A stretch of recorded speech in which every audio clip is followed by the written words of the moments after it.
आम्ही आमच्या नवीन घरामध्ये ज्यावेळेस शिफ्ट झालो ना त्यावेळेस आजूबाजूला सर्वांनाच दादाने पॉम्पलेट वाटले होते दुधाचे. तर म्हटलं इथं रोज दूध सुरू करावं बाहेरून घेऊन येण्यापेक्षा.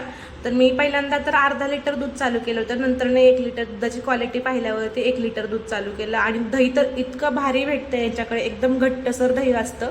मी नेक्स्ट टाइम तुम्हाला दह्याची क्वालिटी पण दाखवेल. तर मी फर्स्ट टाइम पाव किलो तूप घेतलं होतं, म्हटलं बाळासाठी शिरा वगैरे बनवावा लागतो, साखरेची चपाती बनवावी लागते. तर त्यावेळेस त्याला तूप वगैरे लावून चपाती देत असते म्हणून मी तूप मागवलं होतं.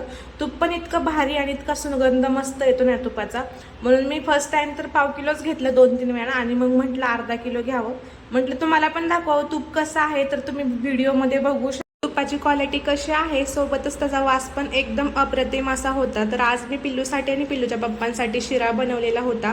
पिल्लूच्या पप्पांना पोहे पण खायचे होते शिरासोबत, पण मी म्हटलं सकाळी 10ला उठताना आणि मला म्हणतात शिरा पोहे बनव, आता जेवणच बनवलेलं आहे तर शिरा खाल्ल्यानंतर जेवण करून घ्या, म्हणून मी काही पोहे बनवत बसले नाही. त्यांची आज म्हणजे मंडेपासून नाईट शिफ्ट चालू झाली, त्याच्यामुळे त्यांनी पूर्ण झोप करून घेतली त्यांची 10 वाजेपर्यंत, म्हणून उठायला उशीर झाला. तर मग म्हटलं शिरास बनवलेला आहे तर शिरास खाऊन घ्या. तर मी कढईमध्ये 2.5 चम्मच तूप ॲड करून घेतलं, शिरा टाकला, त्याला छानपैकी परतून घेतलं गोल्डन कलर येईपर्यंत. नंतर त्याच्यामध्ये दूध टाकलं आणि पाणी ॲड करून घेतलं. अर्धं दूध अर्धं पाणी टाकते, कारण बाळाला माझ्या चालत नाही जास्त दूध, त्याच्यामुळे मी अर्धं दूध आणि अर्धं पाणी टाकते. साखर टाकली 4 चम्मच आणि घट्टसर असा शिरा बनवून घेतला. तर मी याच्यामध्ये केळी वगैरे पण टाकत असते शिऱ्यामध्ये पिल्लूसाठी, पण केळी आज नव्हती म्हणून मी शिऱ्यामध्ये केळी टाकली नाहीत. तर आज झटपट असा हा नाश्ता रेडी करून मी दोघांना पण दिला.